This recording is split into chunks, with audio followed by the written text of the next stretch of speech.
Canal Tonnerre. Reportage, interview.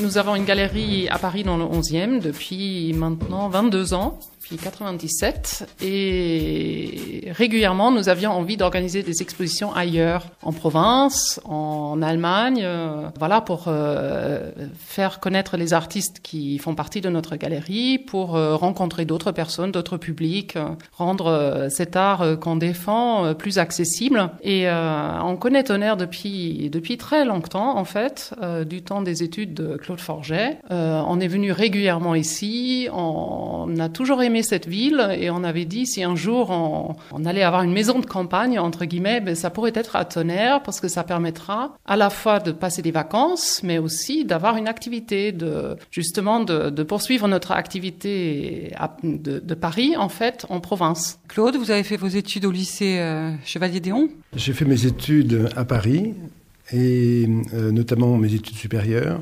J'ai fait des études d'architecture et de philosophie. Et lorsque j'ai fait mes études d'architecture, j'ai été amené à venir à Tonnerre pour accompagner un condisciple qui faisait son diplôme d'architecture sur la ville de Tonnerre et sur le centre ancien de Tonnerre. Et c'est à cette occasion que j'ai rencontré la ville de Tonnerre, son patrimoine très riche, et que je me suis intéressé à elle. Galeriste et éditeur. Plutôt galeriste. Et l'édition est venue par la suite ? Oui, alors au départ, donc on a ouvert une galerie pour organiser des expositions. On s'est toujours intéressé au livre et on a toujours trouvé que le livre était un merveilleux moyen à la fois de promouvoir l'art auprès d'autres publics, donc de gens qui n'achètent pas forcément une œuvre d'art mais qui sont sensibles au travail des peintres, des dessinateurs, des sculpteurs, etc. Et par ailleurs, ça permettait aussi de faire durer finalement les expositions qui durent un mois et demi, 2 mois, voilà, au-delà de ce temps éphémère en fait de l'exposition. Donc on a très vite commencé à publier des livres. Pas des catalogues d'exposition, mais aussi à essayer de développer un lien entre la littérature, le travail de l'artiste, des thèmes sur lesquels les artistes allaient travailler, etc. Par exemple, le livre sur la tapisserie de Notre-Dame, quel est le lien avec une exposition que vous auriez faite ? Alors, c'est donc un texte de Charles Péguy, qu'on aime beaucoup. On en a parlé à un artiste, Sébastien Leroy, qui a d'ailleurs des attaches en Bourgogne, qui aime beaucoup Charles Péguy, et le projet du livre et ensuite de l'exposition est né finalement de ces discussions autour du texte, autour de la possibilité d'illustrer entre guillemets ou de se laisser inspirer par le texte et de l'éditer sous forme de livre d'art. Ensuite, l'édition a donné lieu à une exposition à la galerie, a donné lieu aussi à une exposition dans une chapelle, dans une église à Paris. Donc ce sont finalement des projets qui partent d'un projet d'expo, qui se développe en projet d'édition, qui débouchent sur d'autres expos, etc. Vous avez proposé au Tonnerrois, en octobre 2019, un concert avec Anna Wall, Lucio Prete et Alexandre Gasparon. Est-ce que vous pouvez m'expliquer le lien entre la peinture, le livre et les concerts ? Vous êtes vous-même mélomane, Anna. Anna Wall et Alexandre Gasparov avaient donné un premier concert en mai 2019 au Brion, à Tonnerre, à partir du texte de Guillaume Apollinaire, Le Bestiaire, que nous avons également édité, qui a été illustré par un des artistes de notre galerie, qui est venu à Tonnerre, etc. Donc on avait organisé une première journée autour du Bestiaire d'Apollinaire, donc sous forme de rencontre avec l'artiste, et ensuite de concert le soir, merveilleusement interprété par Anna Wall et Alexandre Gasparov. Et de là est née l'idée de proposer d'autres concerts avec ces mêmes musiciens qui sont donc implantés dans le Tonnerrois. En septembre, on a accueilli dans notre espace ici, rue Jean Garnier, un piano Erard qui a donc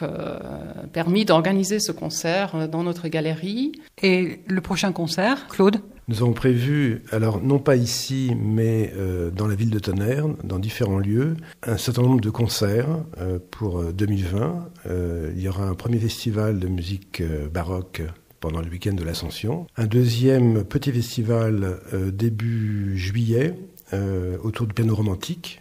et en relation avec nos amis de l'association Fans des Rares. Il y aura donc sur la place de la Halle d'Arrêt le 4 juillet, le samedi 4 juillet, au soir, la mise en place de plusieurs pianos historiques et un concert où sera donné l'intégrale des nocturnes de Chopin. Un beau programme.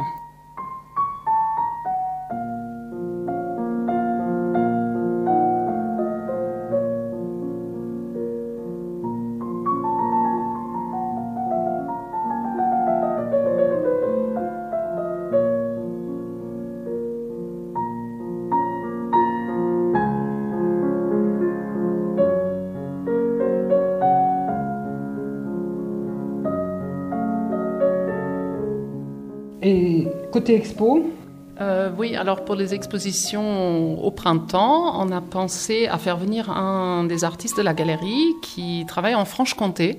Ce n'est pas très loin de la Bourgogne finalement, qui s'appelle Pascal Lombard, dont on a déjà montré quelques peintures l'année dernière, qui ont eu un très bel accueil. Et donc il y aura une exposition au printemps avec des peintures de Pascal Lombard. Il y aura aussi une résidence, parce que l'idée c'est de faire venir des artistes dans la durée qu'il travaille ici à Tonnerre. Donc il y aura Patrick Rocard qui viendra travailler à Tonnerre, également au printemps, je pense deuxième quinzaine d'avril. Ce travail débouchera ensuite également sur une exposition, probablement à l'automne.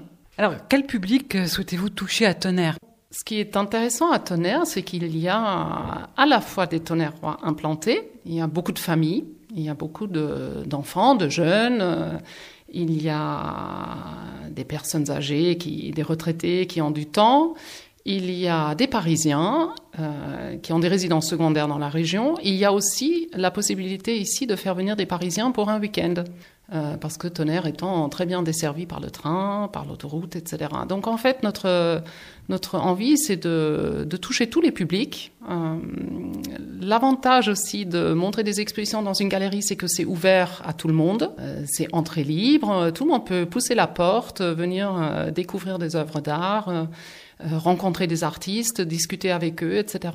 On a envie finalement de faire de notre lieu un lieu d'échange, de découverte, de dialogue, ouvert à tous. Vous avez tissé des liens avec l'école de musique du Tonnerrois? Oui, bien sûr, oui. Nous avons même des projets ensemble, puisque lors de cette fameuse soirée du 4 juillet, nous avons invité Vincent Maire à venir jouer dans une première partie. Donc avant les nocturnes, il y aura les préludes, pour un prélude. Et Vincent Maire va demander à ses élèves de se succéder au piano pour interpréter ces pièces de Chopin. Côté pratique, si on souhaite assister au prochain concert dont on a donné les dates, si on souhaite venir à la galerie, vous m'avez dit tout à l'heure, on pousse la porte, mais on pousse la porte de quelle heure à quelle heure, quel jour, parce que vous êtes aussi de temps en temps à Paris, non? Donc, alors pour être informé de nos activités, il suffit de suivre notre page Facebook. On a une page pour la galerie Prodromus, voilà, qu'on trouve très facilement. On peut nous envoyer les coordonnées, mail, numéro de téléphone, etc. pour qu'on puisse informer donc les gens des expos, des portes ouvertes, des week-ends d'ouverture, des vernissages, des concerts, etc. Alors on n'est pas ouvert en permanence parce que ce n'est pas une boutique au sens traditionnel du terme. Donc ce seront des événements ponctuels parce qu'effectivement nous travaillons à Paris. Mais nous travaillons aussi à Tonnerre, donc il faut nous contacter et ensuite on envoie les informations régulièrement.